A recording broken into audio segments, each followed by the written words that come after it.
Hey everybody, my name is David Kirk. I'm a CPA and I run a small financial consulting and tax firm in Raleigh named Kirk Wilmot Consulting, KWC for short. We offer a variety of financial services designed to make business owners' lives easier and save them time. And that's what we're trying to do here by providing a little bit more information for you all on the PPP process. So without further ado, we'll get started. This is meant to be kind of an intro overview of the PPP process and getting that application in. So first, I think we want to go through is just what the PPP is. So it's a loan program that was issued by the Congress, and it's meant to create low interest loans for small businesses in order for them to pay their employees during the pandemic. So that's the main goal of this program. So as you can see, it's a low interest rate loan of 1%, term of 5 years. This program was first created in March 2020, which is probably when you first heard of it. We're now technically in round 3 of this. So the second round was an extension of that first round, with this third round now coming and expiring at the end of March. So as you can see, about $284 billion was appropriated for this latest round. As the SBA says, the funds can be used to help fund payroll costs, benefits, mortgage interest, rent, utilities, things like that. And if the certain qualifications are met, this loan can be forgivable. So the next piece is, okay, who can apply and for how much money, right? So there are a few requirements to apply.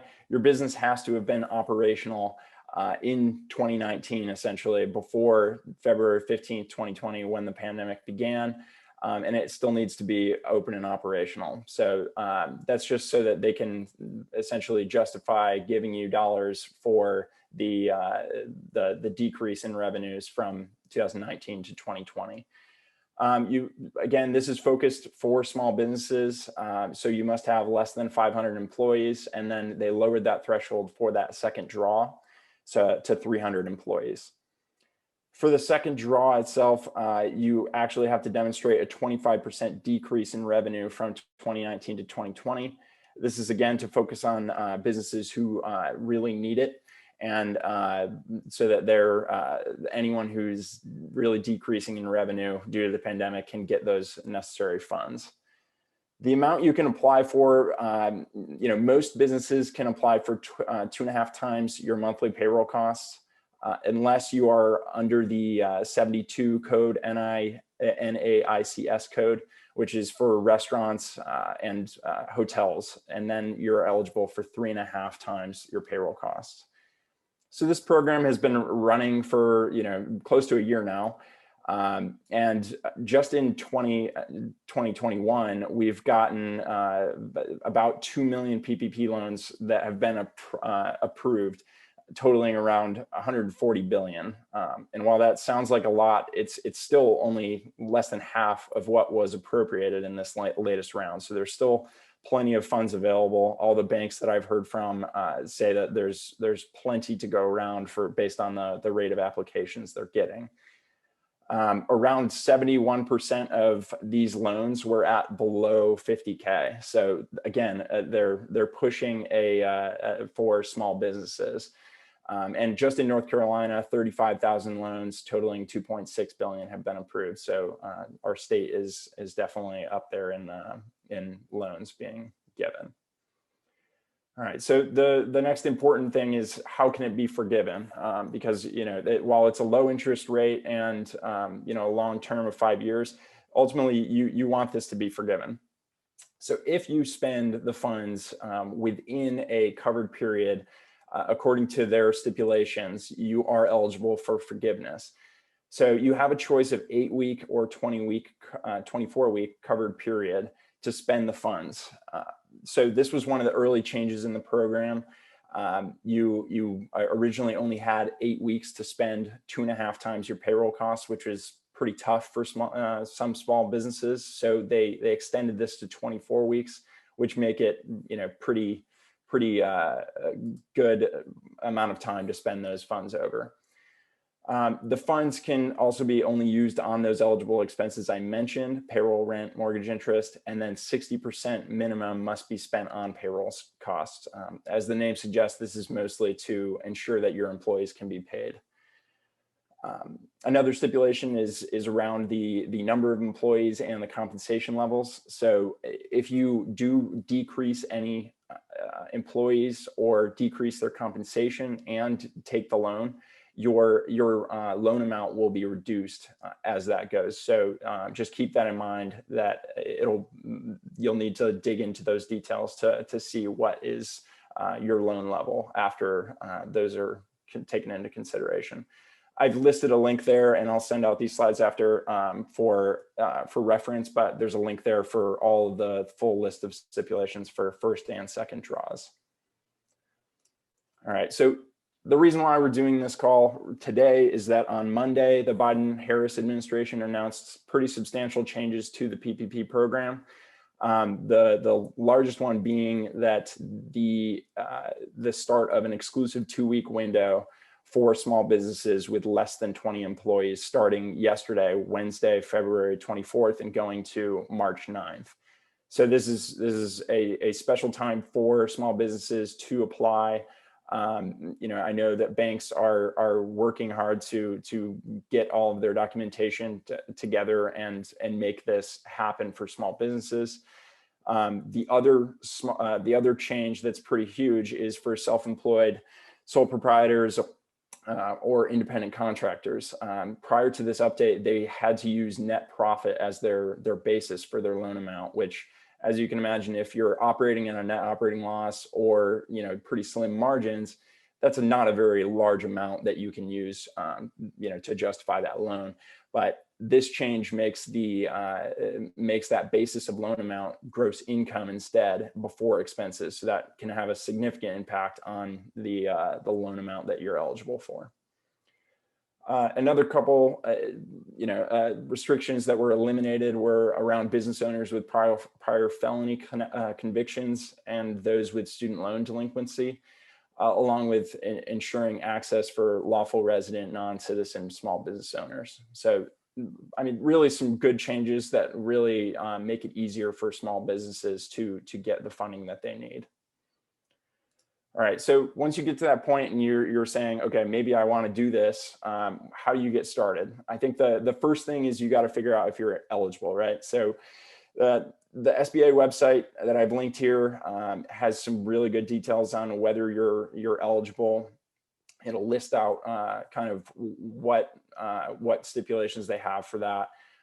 So once you're eligible, you really just need to pick a lender and contact them, and then move forward. So picking a lender, I mean, a lot of you may have relationships with your bank. A lot of banks locally are doing PPP loans. So that would be maybe your first step.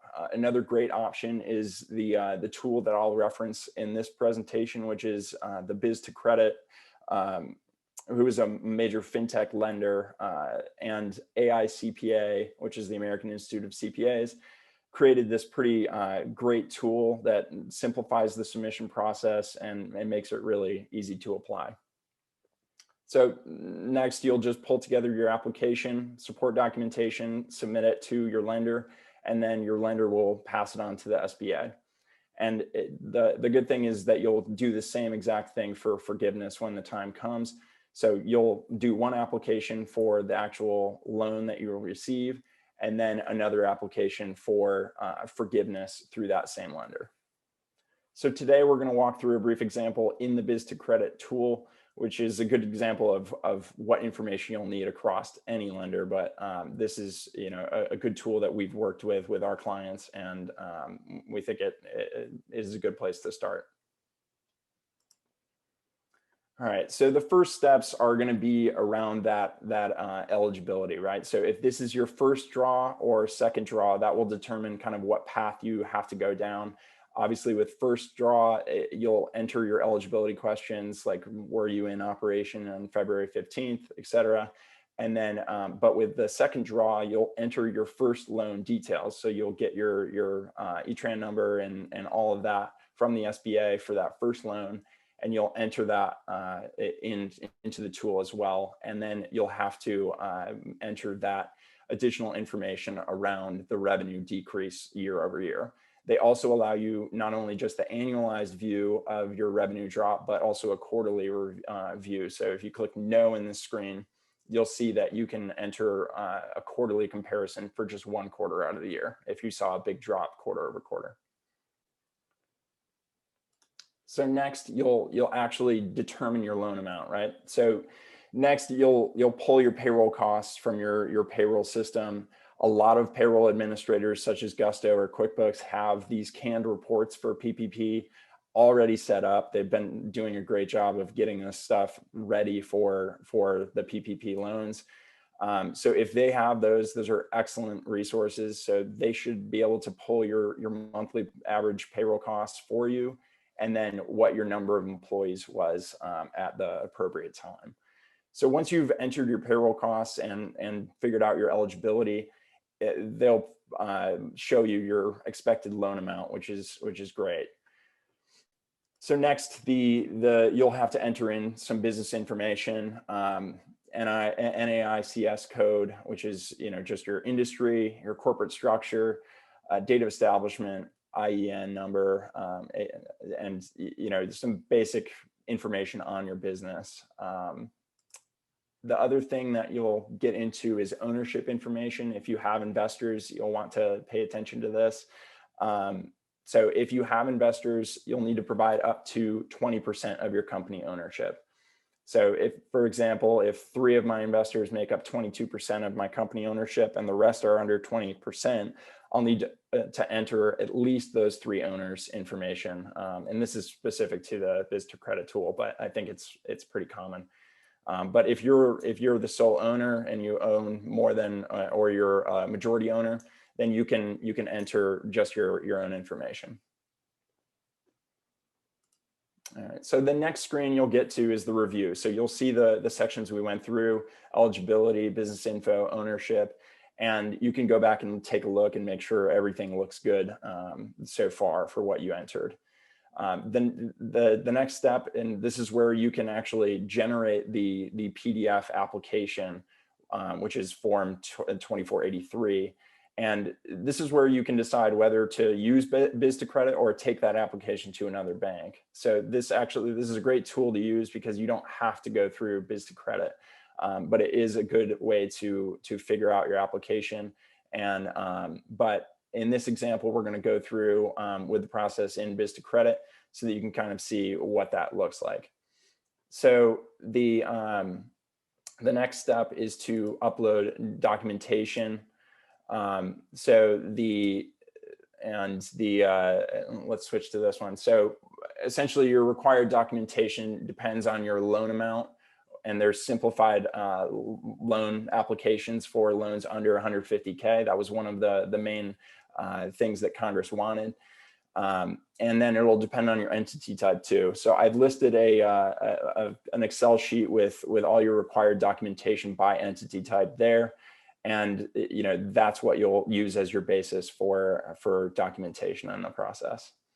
So the last step is actually, is certification of the loan. So you'll, certify that you agree with everything in the application, that you actually, had these payroll costs, that you're not committing fraud, and then you'll sign. It's super easy through this tool. It's pretty much like a DocuSign, and then your application will be sent into Biz2Credit.